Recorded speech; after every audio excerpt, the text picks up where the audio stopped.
Hello and welcome to DieCastRestos. It's Jason here with the J31 Corgi Junior's Ford Sierra 2.3 Ghia. This will be the first time that I restore a model from my own personal collection. I loved the model but hated that it wasn't a roller. I think it was a hand-me-down, had pretty severe damage to the wheels at least. With this one I remember asking my dad many times if we could try and fix it, and now is finally my chance. There looks like there's some issues with the doors here, they're not sitting flush, so I'll have to attend to that. Obviously those wheels are dodgy, and the windscreen's very, very cloudy. It's missing the tow hook, but I won't attend to that today. I always found that the wheels with the Corgi models didn't roll as well as their Matchbox counterparts, especially with this type. And you can see the paintwork's fairly chipped up, and they're just demonstrating how badly the wheels move. I think some of the plastic clips that held the wheels in place may be missing, so I'll have to just stick them down somehow. The model was released in 1983, shortly after the Sierra was first launched in October 1982. The Ghia version this model's based on is much prettier than the base model, which initially had an unpainted black plastic grille with horizontal slats, where the Ghia had a much smoother front end. After I'd removed the rivets, I can take the base off to reveal the interior. And you can see the slats where the axles lie, or don't lie. That's stopping the wheels from rotating. Here I'll take out the seating, which incorporates the rear tail lights. That will just need tidying up a little bit, they're a bit dusty. There's a large section of parcel shelf there, there's the rear seats, and then there's the front seats as well. Separate to that is the dashboard, with the authentic Sierra N-shaped steering wheel. That's pretty good moulding actually. I found it a bit strange that the dashboard was separate to the rest of the interior, but it clipped on to the headlight components. So I've gone about removing one of the doors here for the time being. I just need to make some adjustments to the small metal bar that's keeping them in place. For that I'll need to use some needle nose pliers. So instead for the time being I'll just remove the windshield and the headlight components. You can see it's very grubby, quite scratched, but I'll give this my best shot, clear it up, use some of the Astonish polish to make it shine. And that is the long and short of the shell there. So here I'm just going to adjust the door situation. So with a bit of movement, they should sit a little more flush. But you can see the door, which I'm reattaching now, can be moved in and out quite freely, whereas the opposite side is held in place by that small sprung piece of metal. So I adjust it just to bring it across to the opposite side slightly, using the pliers. This will then ensure that the doors open at a more even angle and they sit a little better in the casting. Still a bit loose on this left-hand side, but they open to the same angle. It's looking a lot better than it was. Now here's all of the components. First job to take on will be to straighten out this D-pillar. It's sort of been squashed in ever so slightly, so I'll just tap my hammer against a flat-headed screwdriver to put that back to shape.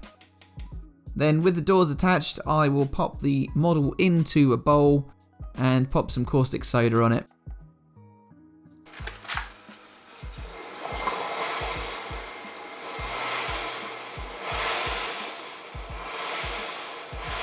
Paint was fairly stubborn, as you can see on the interior, but again not too fussy about the interior, so I give the exterior a good polish up. Here's the back end with a few small details. Not massively detailed, these Corgi models, especially the Corgi Junior models. Here I'm just picking away at some of the remnants of paint on the roof, and then polish over it again. So produced between 1982 and 1993, the Sierra replaced Ford's iconic Cortina, the best-selling car in the UK in the 1970s.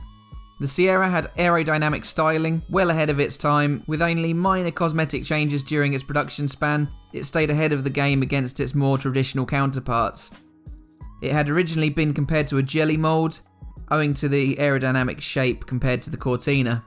The sportier XR4i variation was sold in the US as the Mercure XR4Ti between 1985 and 1989. Here I've been cleaning up the interior parts, so that was the windscreen unit and the headlights. And I'll do the dashboard and the red plastic interior parts. When I was a youngster, I often put my cars through the Matchbox car wash, where they were frequently washed, but there's still quite a lot of dirt and grime trapped on the interior. Finally, I'll brush up the wheels, but give them a bit more attention later on. Now I'll give the model a coat of Tamiya Fine Surface Primer, this time in white. I think using white on white will be a much better option than I previously made the mistake of using light grey and then coating it with more white paint. But the light grey tended to shine through unless you put a very, very heavy coat of white paint on. So this time I have decided to go for the white, and I've used the Tamiya TS26. Hopefully there won't be quite so much of the primer showing through now. This restoration I left the doors attached. This is just so that they can all get a nice even coat and I won't have the problems I've had in the past of scratching up my nicely painted model. But it's come out fairly decent after one quick coat of the white paint. And here I'm just applying some Autosol to the plastic parts, in particular the windscreen and the headlights. Buffing that up with a cotton bud. It's looking a great deal better following the wash and a little polish. Originally it was very yellow, dusty, and it looked quite scratched, but even after a wash, a lot of those marks had come away. And there's a bit of detail on the headlights there. So the base gets a coat of Citadel Gloss Nuln Oil.